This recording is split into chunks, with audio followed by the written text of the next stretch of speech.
चित्रा जी फिर देखिए कथ्य में से कैसा तथ्य निकला। 1913 का इन्होंने उल्लेख किया है रागिनी जी ने। रागिनी जी, आपकी पार्टी ने जो भी पत्र दिया हो, जरा अपनी पार्टी का 1914 का रिजोल्यूशन पढ़ लीजिए। अंग्रेजों के प्रति पूर्ण वफादारी व्यक्त करते हुए प्रथम विश्व युद्ध में हम अंग्रेजों का साथ दे रहे हैं। आप ये कांग्रेस पार्टी का रिजोल्यूशन है, किसी व्यक्ति का वक्तव्य नहीं है। और दूसरा बोलिए, और दूसरा, अब देखिए तरीका नहीं, आप बोल रही थी मैंने कुछ नहीं बोला, मैंने शांति से सुना। अब अपने टर्न पे बोलिए। और दूसरा मैं बोलना चाहता हूँ 1942 का भारत छोड़ो आंदोलन, भारत छोड़ो आंदोलन का क्या तरीका। दोनों लोग साथ में बोलेंगे, जब आप बोल रहे थे वो शांत थे। ठीक है, ओके, नहीं दी थी। ठीक है, रागिनी जी जवाब सुन लीजिए। उदय जी भी बहुत देर से इंतजार कर रहे हैं। रागिनी प्लीज। चलिए मैं इतना लंबा नहीं बोलूंगा जितना लंबा आपने बोला। ठीक है रागिनी जी, मुझे जलेबी बनाने की जरूरत नहीं, 3 पॉइंट बोलता हूँ, बस 3 चीजें दर्शकों से कहता हूँ। 1914 कांग्रेस का अधिवेशन का प्रस्ताव पढ़ लीजिए।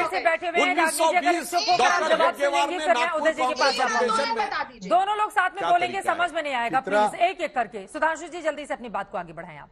अरे मैं तो बोल ही नहीं रहा था, ये तो बीच में एक लाइन तो पूरी कर लूं चित्रा जी, एक लाइन, बस एक लाइन। रागिनी जी, 1946 में अंग्रेजों ने बुलाया, अरे गजब है, अंग्रेजों ने बुलाया नेहरू को प्रधानमंत्री बनने के लिए। अच्छा, आज प्रधानमंत्री को जब राष्ट्रपति बुलाते हैं तो क्या कहता है राष्ट्रपति, मैं विधि द्वारा स्थापित भारत के संविधान के प्रति सच्ची निष्ठा रखूंगा।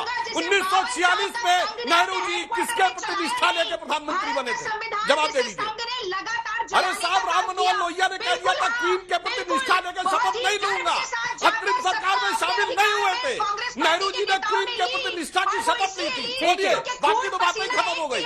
सड़क के साथ जेल में भरने का काम किया। ठीक है, यूनियन जैक को नीचे दोनों लोग साथ में बोलेंगे, समझ में नहीं आएगा। उधर बताइए सीधे जाते हुए बहुत सारी किताबें से लिखी गई हैं। उदय जी, मेरा सीधा से सवाल आपसे यह है, संस्कृति मंत्रालय की ये जो पत्रिका है, क्या इसके जरिए ये बताने की कोशिश है कि एक जो शख्स रहा है वो ओवररेटेड है और दूसरा ओरिजिनल है? क्या इसको इस तौर पर रीड किया जाए, या आपको लग रहा है कि नहीं, वक्त आ गया है जब इतिहास में किसी को सही दर्जा नहीं मिला है तो कम से कम उसे उसकी सही प्रतिष्ठा के बारे में बताया जाए और लोगों तक पहुंचाया जाए कि उसकी कहानी क्या रही है?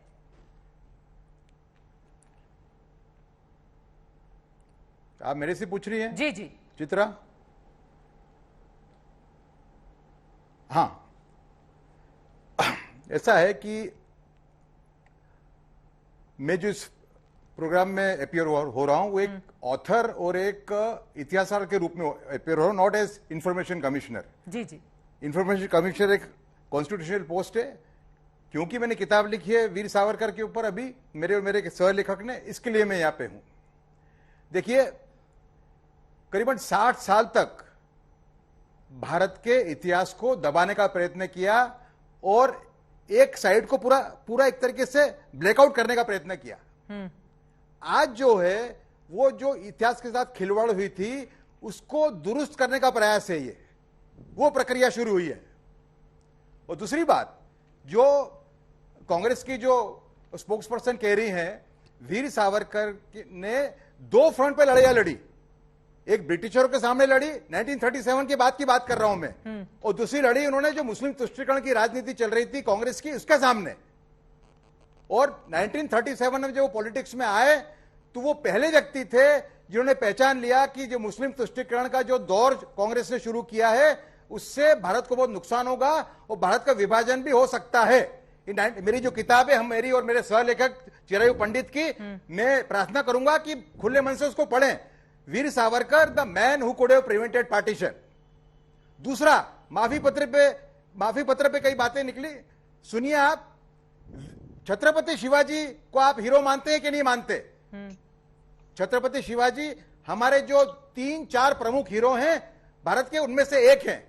उस छत्रपति शिवाजी ने अपने चाणक्य नीति के भाग रूप औरंगजेब को 5 माफी पत्र लिखे थे, 5।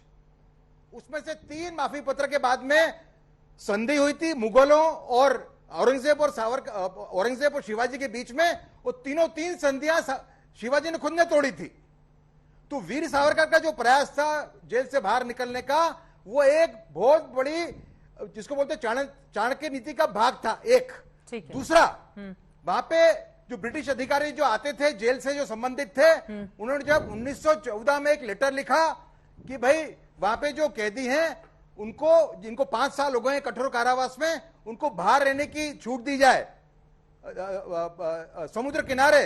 तो उसमें खास लिखा गया कि सावरकर को छूट मत देना, क्योंकि सावरकर के जो माफी पत्र हैं वो बिल्कुल धूल झोंकने वाले हैं अंग्रेजों की आंखों में। ठीक है। और उनके जो क्रांतिकारी मित्र हैं यूरोप के, वो आएंगे, शिप लेके आएंगे, एक वाहन लेके आएंगे और सावरकर को अगर उनको बाहर छोड़ा तो उनको उठा के ले जाएंगे। ठीक है।